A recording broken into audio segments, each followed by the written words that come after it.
Hello guys, welcome back to my new episode.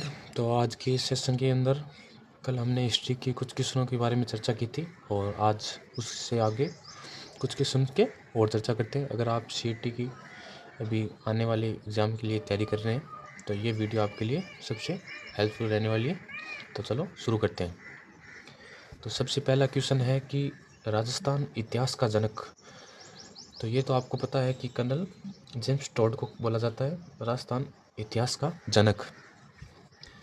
और इससे related अगर एक क्वेश्चन और देखें कि 1829 में जो वर्तमान में जो राजस्थान जिसे हम कहते हैं का नाम राजस्थान रखा था, वो भी कौन था? कर्नल जेम्स टोड था। ये बात भी आपको ध्यान रखनी है। और कर्नल जेम्स टोड एक जो ब्रिटिश इतिहासकार और ईस्ट इंडिया कंपनी के अधिकारी, जिन्होंने 1829 में प्रकाशित जो उनकी उस पुस्तक थी प्रसिद्ध, annuls and antiquities of Rajasthan.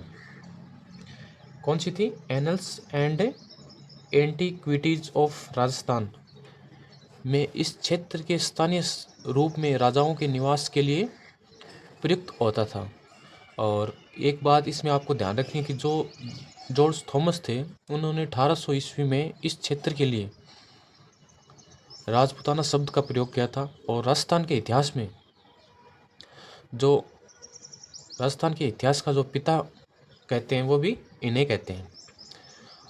इसके बाद अगला क्वेश्चन है कि जो चीनी यात्री जो ह्वेंगसोंग था, उसने भीनमाल को क्या नाम दिया था? ये राजस्थान पुलिस में भी आया हुआ है 2010 में, और बीएसटीसी 2013 के पेपर में भी पूछा गया है। तो इसको आप देखना।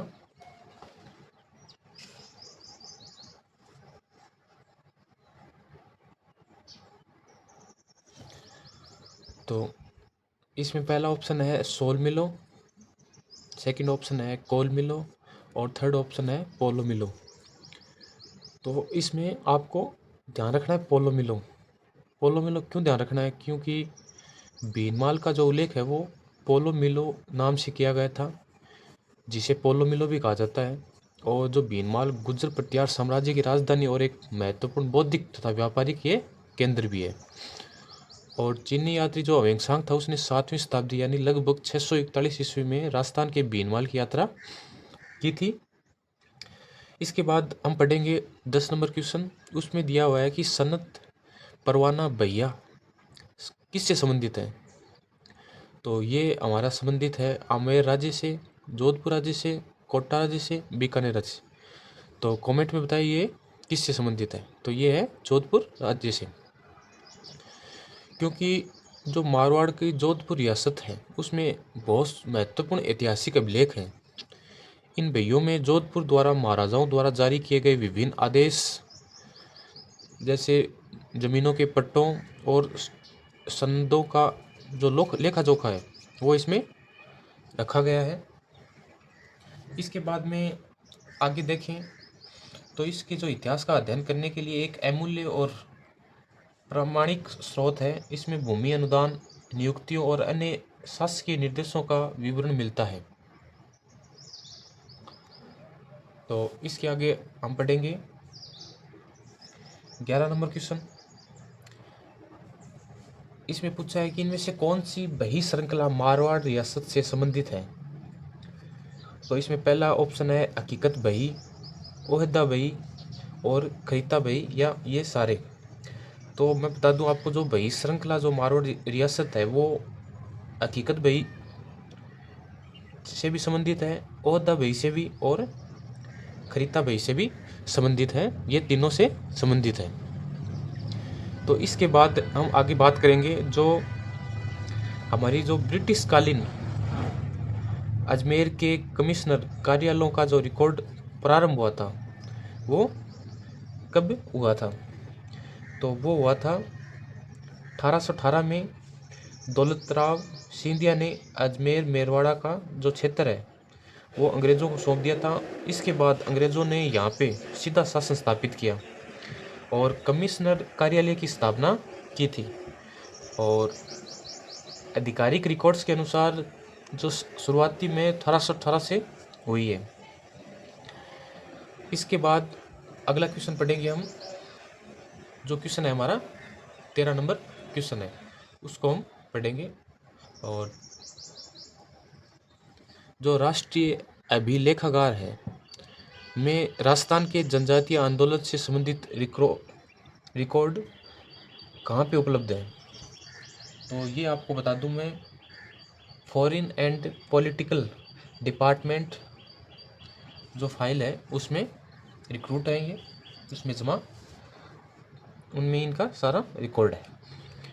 ब्रिटिश काल में जो राजपूताना की जो रियासतें थी वो भारत के फॉरेन एंड पॉलिटिकल डिपार्टमेंट, विदेश एवं राजनीतिक विभाग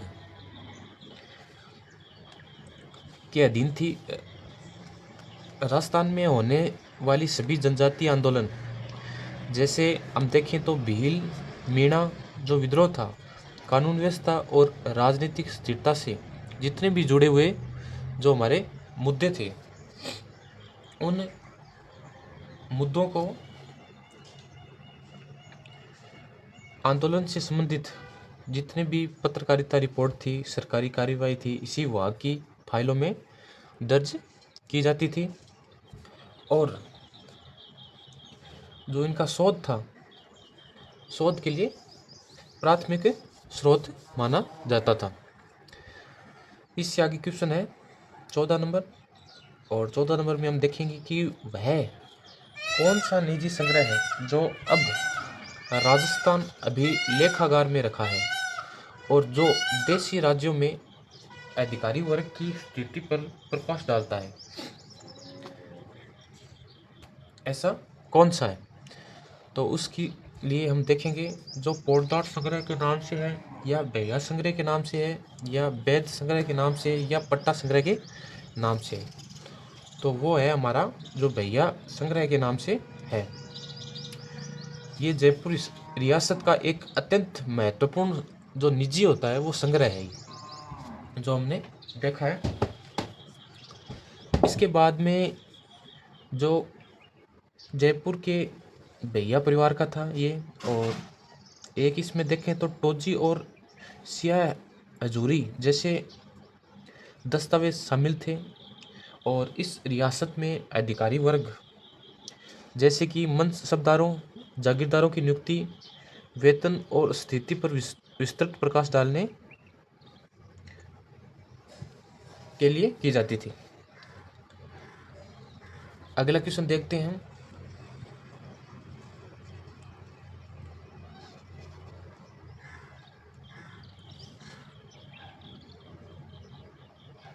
क्वेश्चन नंबर 15, राजपूताने में प्रचलित प्राचीन लिपि का क्या नाम था? तो प्राचीन लिपि अगर आप पूछें तो वो है, जैसे इसमें 4 ऑप्शन दे रखे हैं, या तो कुटिल, या ब्राह्मी, या प्राकृत, या नागरी। तो इसमें जो प्रचलित जो प्राचीन लिपि है वो क्या है? नागरी है। जो ब्राह्मी लिपि है वो राजपूताना में प्रचलित प्राचीन लिपि है, जो लगभग 3री सदी ईस्वी पूर्व से उपयोग में ली जा रही है, और इससे आधुनिक भारतीय लिपियों की जननी माना जाता है। ब्राह्मी लिपि का सबसे प्राचीन उल्लेख सम्राट अशोक के शिलालेख और स्तंभों से मिलता है। इसके बाद अगला क्वेश्चन पढ़ते हैं हम। दस्तूर कोमवार के विषय में निम्नलिखित में से कौन से तथ्य सही हैं? तो इसमें पहला तथ्य दिया हुआ है कि इसमें जयपुर राज्य की सेवा करते हुए जिन्हें पद पर इनाम प्राप्त हुआ उनका विवरण है। तो ये बात बिल्कुल सही है। उसके बाद सेकंड ऑप्शन है कि जयपुर राज्य की आय व्यय, भेंट, उपहार का विवरण है। ये बात भी सही है। तीसरा ऑप्शन आता है विभिन्न मोहल्लों में जो वस्तुएं मिलती हैं उनका ब्यौरा है। ये गलत है, क्योंकि मोहल्लों की जो वस्तुएं थी उनका ब्यौरा इसमें नहीं मिलता था। ये बात गलत है। इसके बाद में आगे वाला ऑप्शन है यह 32 जिलों में सुरक्षित है। हाँ, ये बात करेक्ट है। तो इसमें आपका ऑप्शन नंबर जो बी है वो करेक्ट हो जाएगा, 1, 2 और 4। और मैं बता दूं आपको, जो दस्तूर कोमवार जो रियासत है जयपुर की, वो एक महत्वपूर्ण जो रिकॉर्ड रखते हैं उनमें गिनी जाती है। जो इसमें राजस्थान राज्य अभिलेखागार है उसमें इसको संरक्षित किया गया है। और इसमें जो जातिवार जैसे कौम पे वार करते हैं ना, उन व्यक्तियों का विवरण है जिन्हें राज्य की सेवा के बदले पद, इनाम या जागीर दी जाती थी। और जो इसमें राज्य की आय व्यय और उपहारों का लेखा जोखा भी है। और ये जो रिकॉर्ड दे रखा है 32 जिंदों में उपलब्ध है। तो इस कथन से ये संबंधित है। तो अगर आपको वीडियो पसंद आया हो तो ज़्यादा से ज़्यादा शेयर करना, सब्सक्राइब करना और बेल आइकन प्रेस ज़रूर करना। और ये वीडियो कैसा लगा कमेंट करके ज़रूर बताना।